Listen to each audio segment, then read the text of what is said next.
How do you know what you know पुस्तकाचा मराठी अनुवाद chapter 9 भाग 9. श्रवण माहिती मिळवणे ब. माहितीचा स्वीकार करण्यात अनेक आव्हाने असतात. ज्याच्याबद्दल इच्छा नसते त्याच्याकडे लक्षच जात नाही. 5 माणसं खोलीचं वर्णन 5 प्रकारे करतात. पण समजा माणसाला दारू पिण्याच्या वासना नाहीत, तर त्याला दारुड्यांचा गट दिसणार नाही का? हा मजेशीर मुद्दा आहे की त्याला काय दिसेल? तो माणसांचा समूह धिंगाणा घालणारा, त्यांचं अनियंत्रित वर्तन. जर त्याला दारू म्हणजे काय हे माहीत नसेल तर तो त्या वर्तनाला दारूचं कारण देणार नाही. आणखी पुढे म्हणजे जेवढ्या वासना कमी तेवढी भव्य दिव्य दृश्य लागतील त्याचं त्याच्यात लक्ष वेधण्याकरता.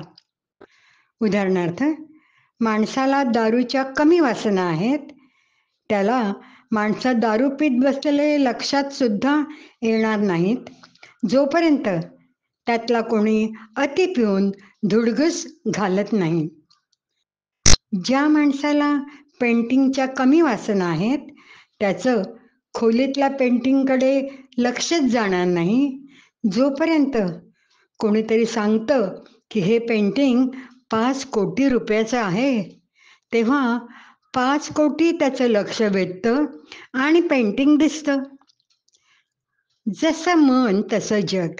म्हणून पुण्यवान युधिष्ठिराला एकही वाईट माणूस दिसला नाही आणि दुष्ट पापी दुर्योधनाला एकही चांगला माणूस सापडला नाही. हुकुमशहाच्या मते तो स्वतः नेहमी बरोबर आणि सर्वज्ञानी, म्हणून लोकांची विरुद्ध मते ऐकू शकणारच नाही, जरी ती मते त्याचं स्वतःचं जीवन वाचवणारी असली तरी.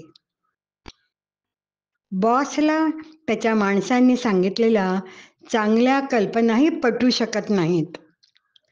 जीवनसाथी एकमेकांचं ऐकू शकत नाहीत. मनुष्याला कुटुंबातील व्यक्तींच्या डिप्रेशनची चिन्ह लक्षात पण येत नाहीत. लोकांनी सांगितलेलं पुष्कळचं आपण लक्षातच घेत नाही, पण त्यामुळे आपले कितीतरी नुकसान होऊ शकते. त्याचप्रमाणे जेव्हा अध्यात्माची इच्छा तीव्र नसते, एखाद्याला काहीतरी नेत्रदीपक घडलं तरच त्याचं अध्यात्माकडे लक्ष जाईल, तेव्हा देवाची आठवण येईल किंवा तेव्हा जीवनाचे गहन प्रश्न त्याच्यात उद्भवतील, जेव्हा तो ग्रँड कॅनियनवर किंवा भव्य शानदार हिमखंडावर किंवा स्मशानभूमीवर असेल तेव्हा. जेव्हा अध्यात्मात फार थोडा रस असेल तर फक्त चमत्कारच मानवाला प्रेरणा देतील, परंतु जेव्हा अध्यात्मात सखोल स्वारस्य असेल तर लहान सहान दिवसागणिक घडणारे प्रसंग सुद्धा माणसाला देवाचं स्मरण देतील आणि ती उदात्तता त्याला भारावून टाकेल. पण हे पण खरं आहे की वासनांमुळे इच्छांमुळे नवे ज्ञान अडवले जाते. तीव्र इच्छा सत्य परिस्थिती लपवून ठेवते. काहीतरी नवं शिकताना जे माहिती आहे त्याला पार करावं लागतं. शिकण्याचं कारण इच्छा आहे आणि इच्छाच शिकण्यातला अडथळा आहे. ही विलक्षण यंत्रणा दोन्ही बाजूंनी कार्य करते. जिथे इच्छा आहे तिथेच लक्ष जातं, तर मग काही नवं शिकण्याची संभावना कशी राहील? काही नवीन शिकायला जुन्या माहितीचा संबंध आवश्यक आहे. उदाहरणार्थ, लोकांना आई माहिती असते. मातृभूमी म्हणण्याने तीच आपुलकीची भावना देशाप्रती उत्पन्न होते. त्याचप्रमाणे देवाला पिता संबोधण्याने, फादर इन हेवन म्हणण्याने आपली वडिलांसाठी असलेली निष्ठा देवाप्रती निर्माण होते. श्रवण करताना संतुलन सांभाळायला हवं. जसं प्रकाशाचं, अगदी कमी प्रकाशात काहीच दिसत नाही, त्याचप्रमाणे प्रखर प्रकाशात सुद्धा काहीच दिसत नाही.